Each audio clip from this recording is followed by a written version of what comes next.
Voy a explicar conceptos dentro del sistema nervioso muy importantes para comprender al final qué es el estudio del cerebro y de todo lo que sería el sistema nervioso, que es el más importante de todos porque es el que se llevan a cabo las transmisiones a través del mundo de los sentidos, es decir, de los sentidos y luego ya las ideas. Pero eso es, bueno, que tiene mucho que ver con el ámbito de la psicología, la psiquiatría, que son estudios que psicólogos y psiquiatras continúan estudiando para llevar a cabo conceptos que sean mucho más asequibles y más sencillos para el resto de la ciudadanía. La psicofarmacología es la ciencia que estudia el efecto de los fármacos sobre la mente y el comportamiento, centrándose en el tratamiento de trastornos mentales y la modificación de la conducta a través de medicamentos psicotrópicos. Que voy a explicar qué son los medicamentos psicotrópicos también. Esta disciplina de la psicofarmacología combina conocimientos de neurociencia, farmacología y neuroendocrinología, es decir, del endocrino en sí dentro del ámbito de la mente, para analizar cómo los medicamentos afectan a los neurotransmisores cerebrales y para prescribir tratamientos adecuados según las necesidades individuales. Claro, la psicofarmacología es una serie de medicamentos que estudian los psicólogos, psiquiatras, sobre todo los psiquiatras, para llevar a cabo qué medicamentos deben llevar los propios especialistas para que se lo puedan tomar sin que les dañe el cuerpo, pero vamos, que es algo que es importante, y para que los propios pacientes lleven una vida lo más acorde posible con el objetivo de comprender que esos medicamentos pueden ayudarles a tener una vida pues algo mejor. A lo mejor alguno lo debatiría o rebatiría con el objetivo de que no hay que llevar, no hay que enviar o no hay que dar a los pacientes tantos medicamentos porque la medicación es mala, tal. Y yo lo digo, hay a veces que los psiquiatras sí que son los que llevan a cabo ese tipo de fármacos con el objetivo de que la propia persona tenga una vida lo más acorde posible, ¿verdad? Que está bajo los efectos siempre de ese tipo de medicación. Y la farmacología es el estudio del valor terapéutico y o la toxicidad potencial de los agentes químicos sobre los sistemas biológicos. Se dirige a cada aspecto de los mecanismos para las acciones químicas de los agentes terapéuticos, tanto los tradicionales como los nuevos. La farmacología es el estudio casi del valor terapéutico y la toxicidad potencial de los agentes químicos sobre los sistemas biológicos. Y normalmente esto se dirige este tipo de aspecto a los mecanismos para las acciones químicas de aquellos agentes terapéuticos, ya sean tradicionales como los nuevos, con el objetivo de que la farmacología lo que lleva a cabo es un casi estudios sobre el valor terapéutico que envían los especialistas hacia los pacientes para que tengan una vida lo más acorde posible y la puedan sobrellevar con el objetivo de que esos fármacos le puedan ayudar a su mente. La neurociencia es el estudio interdisciplinario del sistema nervioso que incluye el cerebro, la médula espinal y las neuronas, para comprender cómo funcionan y regulan las emociones, los pensamientos, la conducta y las funciones corporales. Abarca diversas ramas como la neuroanatomía y la neurofisiología y busca entender procesos como la conciencia, la memoria y también el aprendizaje con aplicaciones en campos como la medicina, la educación y la tecnología. ¿Qué es la neurociencia? La neurociencia es un campo interdisciplinario dentro del estudio del sistema nervioso con el objetivo de que hay que estudiar al sistema nervioso que serían diversas partes importantes. Por un lado está el cerebro, que es la mente. Por otro, la médula espinal y las neuronas que tenemos. Y todo ello lo que intentan llevar a cabo los especialistas es una comprensión de cómo funcionan y cómo se van regulando esas emociones, pensamientos, conductas, funciones corporales con el objetivo de que si ese paciente tiene una serie de problemas, le ayude el especialista. Normalmente son psicólogos y psiquiatras los que intentan llevar a cabo una serie de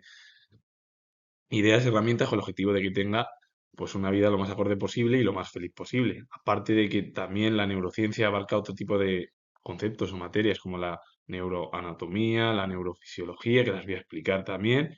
¿Y qué es lo que intenta llevar a cabo la neurociencia? Pues comprender la conciencia, la memoria y el aprendizaje de todos los pacientes a través de diversos campos, como es la medicina, la educación y la tecnología. Y la neuroendocrinología,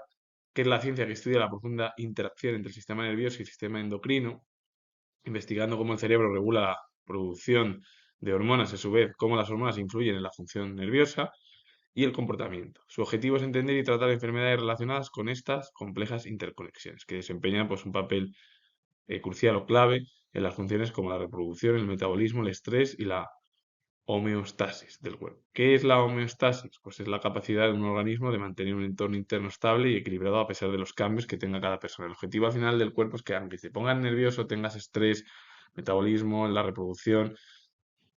vaya cambiando normalmente el cuerpo. Cuando estás más estresado, verdad que es más complicado que lleve a cabo ciertas formas de pensamiento más racionales. Pero el objetivo al final del término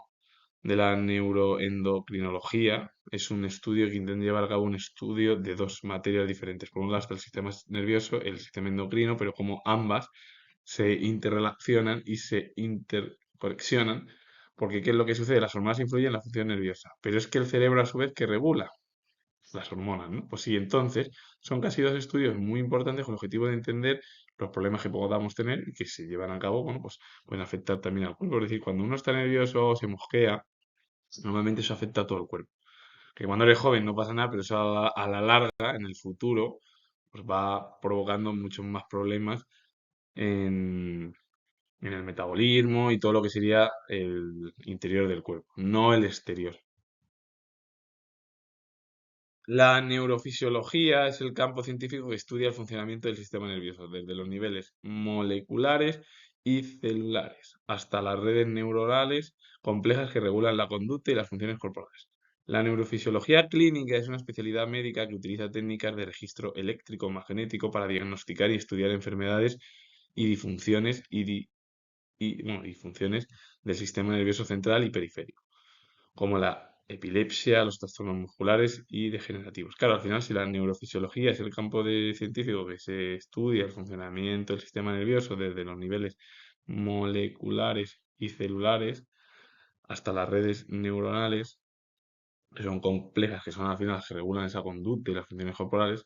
la neurofisiología clínica lo que se encarga es de la especialidad médica que utiliza técnicas ya dentro de un registro ya eléctrico magnético que es mucho más específico, con el objetivo de qué hace la neurofisiología clínica. Estudia, diagnostica una serie de enfermedades y disfunciones que se encuentren dentro del sistema nervioso, ya sea el central o el periférico, los dos, que los voy a explicar a ambos términos, como la epilepsia, los trastornos musculares y degenerativos. En torno a la neuroanatomía es el estudio de la estructura y la organización del sistema nervioso. Se llama neuroanatomía comparada a la ciencia que analiza y compara los sistemas nerviosos de las diferentes especies, desde los sistemas que son mucho más simples hasta los más complejos que se encuentran en los diversos mamíferos y el ser humano, es decir, todo, porque al final el ser humano es un mamífero más, aunque siempre se le ha ido en la biología apartando, porque claro, eso es lo que ha dado lugar a que luego la filosofía, la historia, incluso el arte, bueno, pues le tenga casi en otro ámbito, pero el ser humano en sí es una especie más animal, porque el problema, claro, luego es que surgió la idea de que cuando se creó el cristianismo es que Dios había creado el mundo y que Dios había creado a Adán y Eva, y como Adán y Eva hablaron del pecado, pues bueno, se llevó a cabo eso. Entonces, esa es por un lado, esa concepción. La otra, la concepción científica, empírica, es que el ser humano ha ido evolucionando desde hace 20, 30 millones de años, aunque la especie más reciente apareció hace 2,5 millones de años, que fue como con el Homo habilis, aunque hubo Australopithecus, Preaustralopithecus y otras especies de homos, bueno, de homínidos, es decir, dentro del hombre, de Homo, de la especie Homo, que han dado lugar a ello. Pero claro, la neuroanatomía en realidad lo que se encarga es de estudiar casi esa estructura y organización del propio sistema nervioso de cada persona. Luego hay una neuroanatomía comparada que estudia ya diferentes anatomías y organizaciones y estructuras y que las analiza y las compara con otro tipo de sistemas nerviosos de las diferentes especies que existen en la actualidad, como las que existieron a lo mejor también gracias a las nuevas tecnologías en el periodo prehistórico o en cualquier periodo de la historia. ¿Y qué es lo que estudia la neuroanatomía? La anatomía, que es el cuerpo en sí, pues lo que estudia son sistemas muy simples, pueden ser, hasta los más complejos que pueden ser dentro de los mamíferos, los seres, los animales, y por qué no incluso todavía el ser humano, que el ser humano todavía es mucho más complejo de lo que nos creemos todo el mundo, y es así, porque hay que decirlo, porque el ser humano es tan complejo, desde la estructura biológica hasta la estructura del pensamiento, como dentro de la historia del arte. El medicamento psicotrópico o más conocido que sería psicofármaco, como sería más o menos como se le conoce, es un fármaco que actúa sobre el sistema nervioso central para modificar la función cerebral, alterando los niveles de sustancias químicas como la dopamina y la serotonina. Es un medicamento que se lleva a cabo con el objetivo de que esos niveles de sustancias químicas como la dopamina y la serotonina se estabilicen más o menos con ese tipo de fármaco o psicofármaco. El sistema nervioso central es aquel que comprende el cerebro y la médula espinal. El sistema nervioso central se centra en dos cosas nada más. El cerebro y la médula espinal. Y el sistema nervioso periférico, que sería lo de fuera ya, abarca todos los nervios fuera del sistema nervioso central, incluyendo el sistema autónomo, que regula funciones internas, como el somático, que controla músculos y envía señales sensoriales. Para entender qué es el sistema nervioso central y el sistema nervioso periférico, está muy sencillo, porque por un lado el sistema nervioso central se encarga de estudiar dos eh,